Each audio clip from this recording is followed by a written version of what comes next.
Bonjour Marion H. Comment ça va? Bonjour Marie-France, ça va super bien et toi? Ah, ça va très bien. Aujourd'hui, tu vas nous parler de l'art subaquatique, c'est ça? C'est Yes. quelque chose qui n'existe pas vraiment. Non, on est en train d'écrire une page d'histoire. Wow, wow. Vas-y, présente-nous qui tu es. J'ai très hâte de t'entendre. Alors, je suis actuellement à Aruba, petite île à l'est du Venezuela, dans les Caraïbes, pas loin de Curaçao, Bonaire. Ça se situe en dessous de la ligne des ouragans et c'est un coin de paradis pour plongeurs. Donc, je suis ici dans le cadre, en premier lieu, d'une résidence d'artiste de 2 semaines qui a fini dans un séjour prolongé de 2 mois et demi pour créer une nouvelle collection subaquatique en lien avec une fondation qui s'appelle Red Cactus et grâce aussi à Pure Diving. Donc, la collection que je suis en train d'achever, qui comporte actuellement 18 œuvres, s'appelle Goutou. Et cet après-midi, je vais signer un contrat. Elle va être à la Bibliothèque nationale d'Aruba pour tout le mois de décembre. Donc, je peins sous l'eau. Je peins sous l'eau. Ça peut paraître un petit peu saugrenu, mais en fait, je fais ça dans un but très précis, car confrontée aux dégâts écologiques lors de mes plongées, j'ai fusionné mes deux arts, la plongée, mes deux passions, en fait, la plongée et la peinture. Donc, pour situer un petit peu comment ça fonctionne, j'ai commencé ça en 2014. Voilà, je cherchais dans ma tête, c'est ridicule. 2014, j'ai commencé ça dans les lacs gelés du Québec. C'est parce que c'est mon terrain de jeu au départ. Mais là, maintenant, ça achève. En tout cas, j'espère. Parce que l'eau, on ne parle pas des mêmes températures. Ici, on parle d'une eau à 88 par rapport à une eau qui frise la congélation au Québec. Il n'y a pas photo pour choisir dans laquelle tu te sens le mieux. Donc, voilà, l'aventure a débuté comme ça, en fait, pour éveiller les consciences. Parce que quand j'ai plongé au Québec, on voit tous ces lacs incroyables, on a des forêts magnifiques, puis on se dit l'eau est limpide cristal, parfois elle est noire, mais limpide cristal, quand tu plonges, c'est pas du tout la même chose, évidemment. Mais c'est surtout la catastrophe qui se trouve au fond. Moi, quand je fais quelques centaines de mètres pour plonger, c'est ardu pour me rendre sur le site et que je trouve un frigo au fond de l'eau, je me dis, mais comment quelqu'un a pu penser avoir un frigo sur l'épaule pour le jeter au fond d'un lac? Ça me rentre pas dans le coco. C'est impossible. J'ai beaucoup voyagé également pour ma peinture parce que c'est mon métier depuis toujours. Donc, j'ai voyagé un peu partout dans les festivals et je me suis j'ai également réalisé l'impact écologique sur les eaux parce qu'en fait, je peignais puis j'allais plonger. Puis finalement, j'ai mixé les deux. Et c'est vraiment contre tout ce qui est... je cherche mes mots, c'est ridicule, mais je parle en anglais depuis 2 mois et demi, je cherche mes mots en français, sur les poubelles, sur les plastiques, sur la façon dont on dispose de nos habitudes.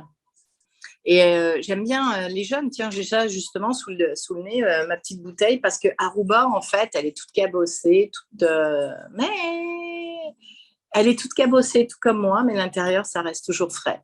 Parce que Aruba, en fait, c'est indépendant sur l'eau.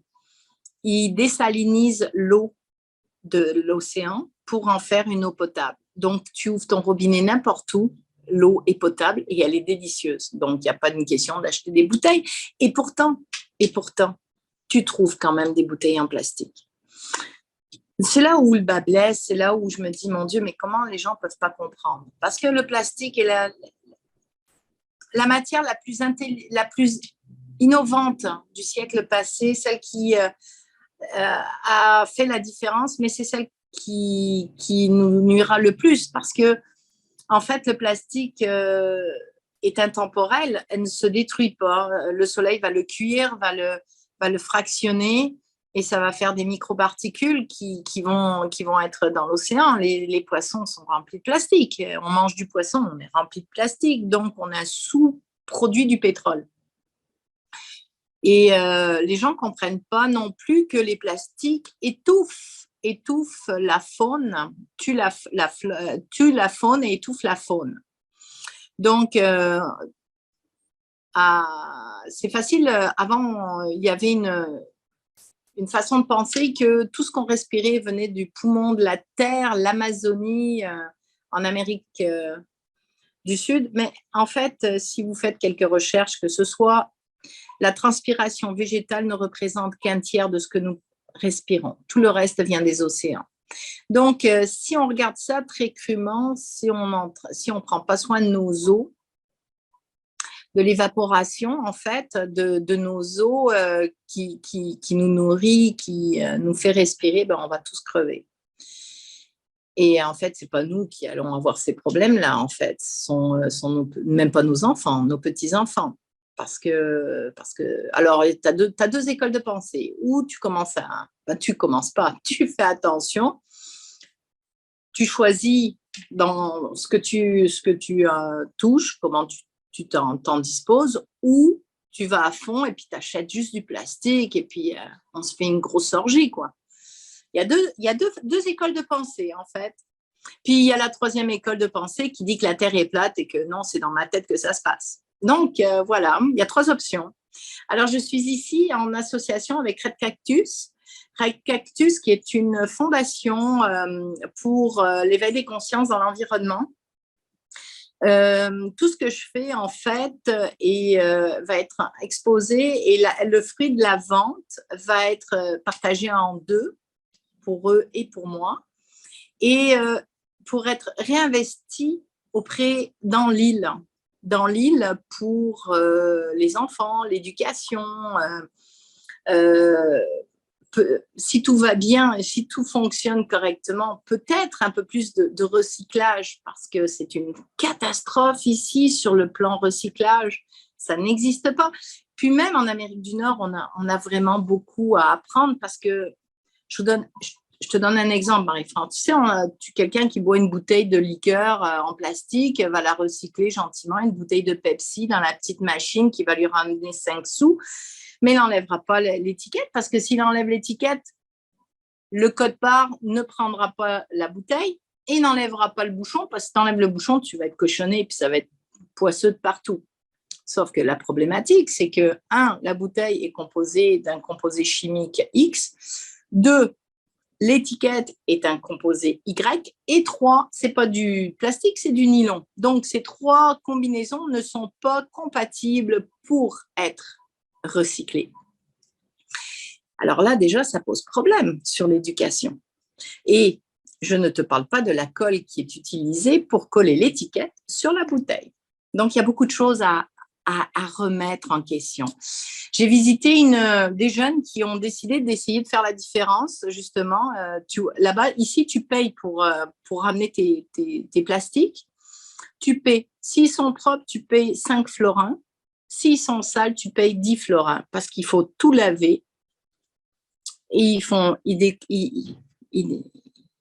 ils mettent ça en miettes. Le bouchon, la colle, les papiers, le plastique, ils découpent, ils font vraiment tout un travail de titanesque.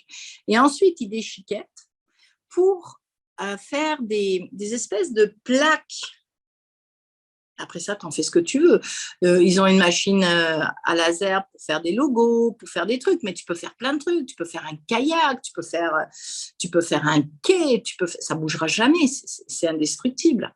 Mais ils n'en sont pas là parce qu'il y a beaucoup d'ingénierie à programmer. Mais en fait, ils sont déjà dans l'action de faire la différence. Sont très rares. Les crèmes solaires aussi, les crèmes solaires qui qui sont importantes. Tu sais, les gens, moi, quand je suis en plongée bateau, excusez-moi, quelle est la sorte de crème solaire que vous utilisez? Ah, mais oui, mais c'est pas coral free. C'est parce que si ça bloque le soleil sur votre peau, ça bloque le soleil sur l'océan. Et si ça bloque le soleil sur l'océan, ben, ça bloque les goutous, les boissons de perroquets n'iront pas manger le corail parce que c'est eux qui nettoient les coraux, parce que les coraux aussi, c'est pas du caillou, c'est pas des rochers, ce sont des animaux. Bon, mais tout ça, tu vois, c'est une éducation. Et puis, je te parle de ça je te jette tout ça comme ça. Je pourrais en parler pendant des heures et des heures. Donc, moi, je peins sous l'eau pour éveiller ces consciences-là. Je peins, je montre un petit peu les beautés abyssales. Et surtout que quand tu peins sous l'eau, il y a beaucoup de paramètres qui rentrent en ligne de compte. Après 15 pieds, là je vous parle en pieds, mais ça fait 15 pieds, 3 mètres. Les couleurs chaudes disparaissent. Ensuite, tu as la distorsion qui rentre en ligne de compte. Tu vois 25% plus gros. Ça fait partie aussi des impondérables de l'eau. Tu as le shallow, les vagues de fond qui te font bouger. Qu'est-ce qu'il y a? Tout ce que tu immerges, en fait, toi, tu as été maman, tu as déjà essayé de rattraper les choses dans le bain. Tu sais, tu cours après, puis tu penses que tu l'as attrapé, puis là, ben non. Donc, c'est ça, faut penser à tout ça. Quand tu es au fond, il faut vraiment penser à tout ça. Quand j'ouvre un tube de peinture, je le tiens dans ma main, mon petit bout. Et bon, la question est, qu'est-ce que tu prends? Ben, du matériel tout à fait ordinaire, la peinture. Alors, quand on me dit peinture, oui, peinture à l'huile. Ah, peinture à l'huile, tu pollues. Non, parce que l'huile n'est que le liant du substrat. En fait, du pigment, si tu préfères.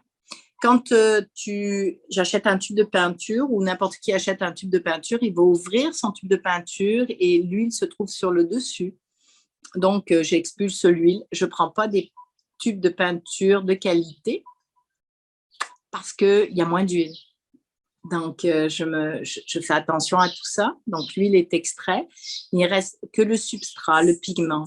Et le pigment, ben, je ne le vois pas sous l'eau. À chaque fois, c'est une belle surprise. Quand je remonte, c'est moi. En fait, ce n'est pas ma tête. Ça aussi, c'est une autre part importante. Je suis qu'un outil pour faire cette prise de conscience. C'est mon cœur qui est aligné pour travailler aussi rapidement avec autant de synergie et de synergie, je te dirais, de réalisation. C'est parce que c'est un moment d'arrêt, un moment d'attente, un moment d'arrêt, tu sais, un moment de profonde méditation. Parce que quand j'arrive en bas, moi j'ai le cœur qui bat la patate, hein, faut pas rêver. Hein. Écoute, j'ai un bateau qui m'attend en haut, j'ai une palanquée qui vont se faire plaisir, mais moi j'ai le temps de la palanquer, j'ai pas un bateau exprès pour moi, j'ai pas les moyens. Donc j'ai le cœur qui bat la patate. Je me dis, est-ce que là c'est les cortex et puis il n'a pas sa place là-dedans, c'est l'ego. Hein. Est-ce que je vais avoir le temps? Qu'est-ce qu'ils vont penser? De quoi ça va avoir l'air? Mais qu'est-ce que je vais pouvoir faire? Blablabla. Bla, bla, bla. Non, il n'y a pas de place pour ça. Le temps, là, quand tu arrives, les premières plongées, j'arrive en bas, j'ai le cœur qui bat la patate et puis il faut que je me calme. Je prends 2 minutes d'arrêt, 2 minutes. Quelques respirations pour vraiment calmer le jeu. Et ensuite, je me mets à travailler. Je dis, OK, merci de me guider parce que c'est mon cœur qui travaille, ce n'est pas ma tête. Si ma tête se met à travailler, je ne ferai jamais rien.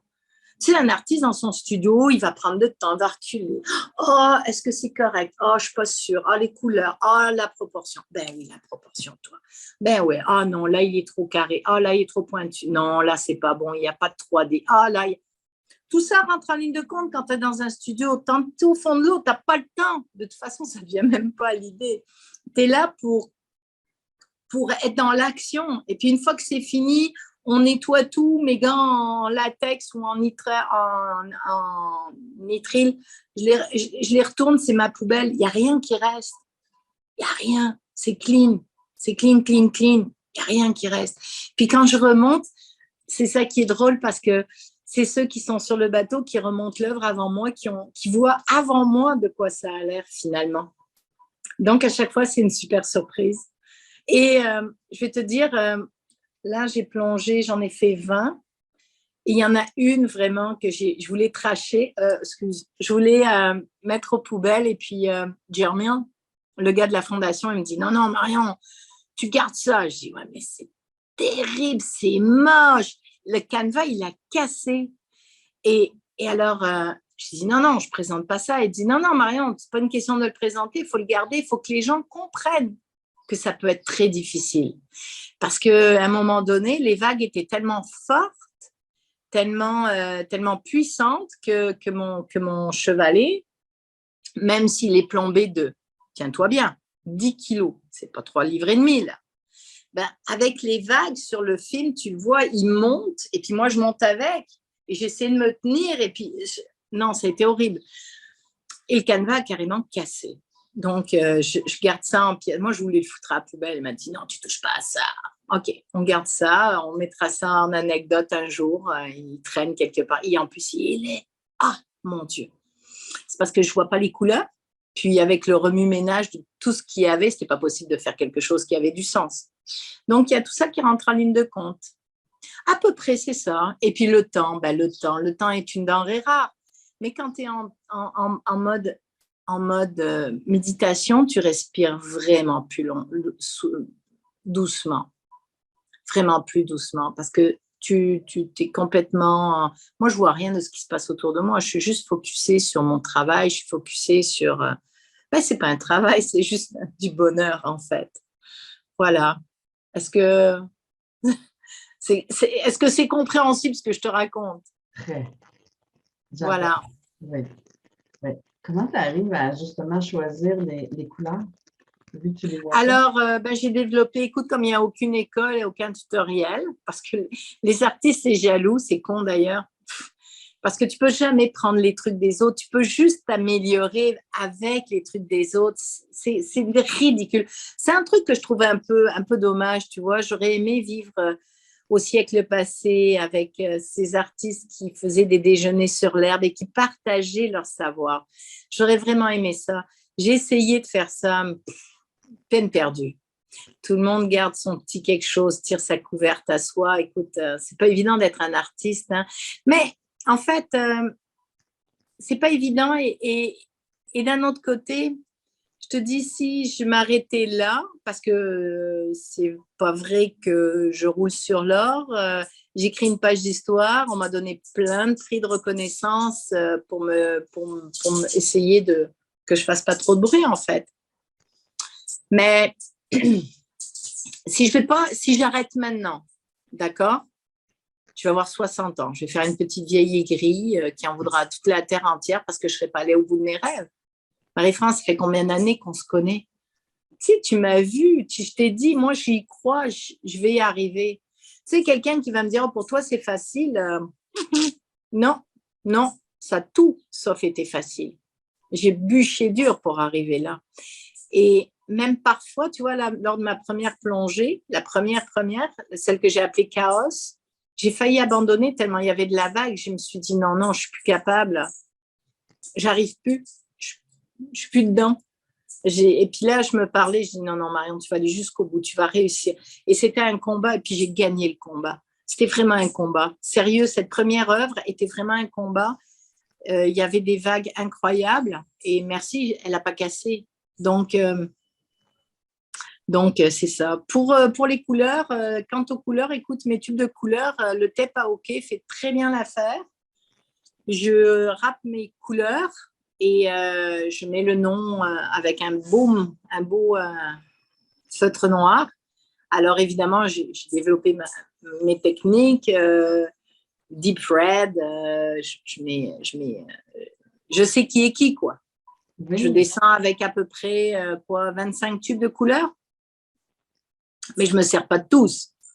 Mais je veux être sûre de ne manquer de rien. Moi, je parlais de reconnaissance tantôt. Quelle sorte de reconnaissance que tu as reçue?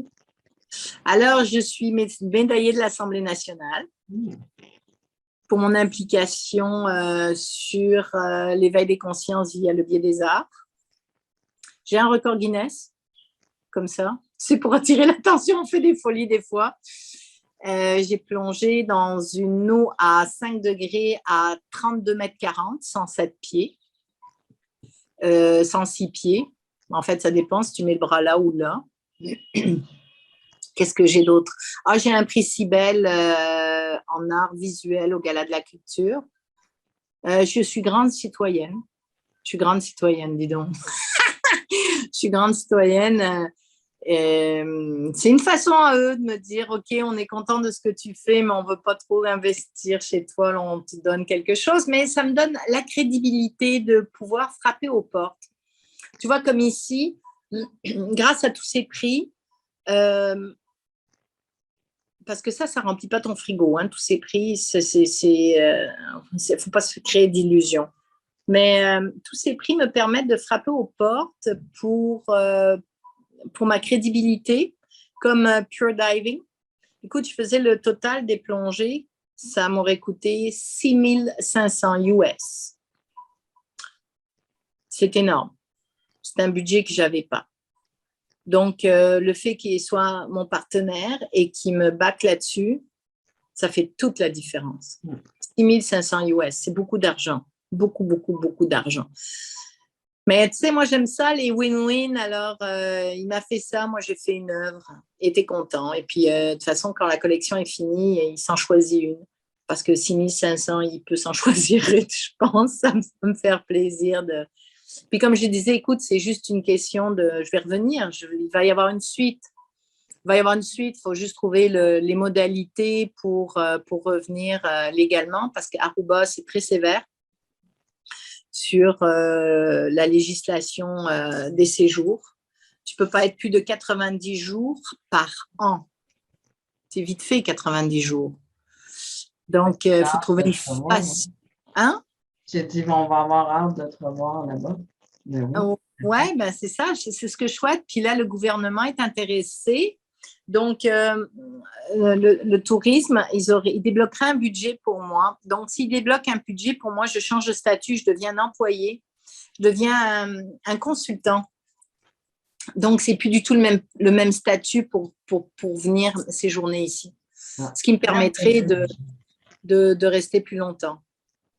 Écoute, Marie-H Girard, la subaquatique, ça a été un plaisir de t'entendre. Franchement, là, je suis tellement heureuse pour toi là, que tu aies enfin réalisé cette vision que tu avais il y a tant d'années.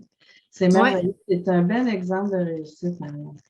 Mais tu sais, en fait, je te dirais que l'univers n'est jamais distrait. Hein. Puis Paulo Coelho, il avait écrit une phrase qui m'avait beaucoup touchée. Il écrit voyons, l'alchimiste, hein, l'univers au complet conspire à la réussite de celui qui est dans sa légende personnelle.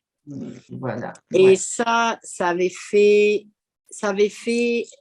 la différence, ainsi qu'une petite phrase qui semble insignifiante de Martin Luther King. Moi, j'adore ces gens-là qui ont quelque chose à dire d'intelligent et qui dit croyez en vos projets, ils se réaliseront peut-être. Croyez en vous, ils se réaliseront sûrement. Donc, cette petite phrase a fait la différence. Quand j'étais gamine, je disais aux bonnes sœurs, ma mère, je verrai le jour, je croirai le jour où je verrai. Et finalement, un jour, j'ai fait un lapsus, j'ai changé les verbes. J'ai dit, ben moi, je crois, donc je vois. Et j'ai trouvé intéressant ce petit changement-là. Et voilà. C'est ça. C'est ce que je vis. Merci. Merci beaucoup, Marion. Merci d'avoir pensé à moi. Ça fait plaisir. Comment on peut te rejoindre? Ben, on peut me rejoindre WhatsApp. C'est international avec mon numéro de téléphone 514 avec un +1 évidemment puisqu'on est en Amérique du Nord. +1 514 757 1363. Et puis, via mon site internet, Instagram, mariongérard.com. Puis, de toute façon, si tu fais Marion Gérard sur Google, Marion H, peintre subaquatique, tu as des chances de me trouver, sans problème. Super. Merci beaucoup, Marion. Merci, Marie-France. Bonne journée. Bye.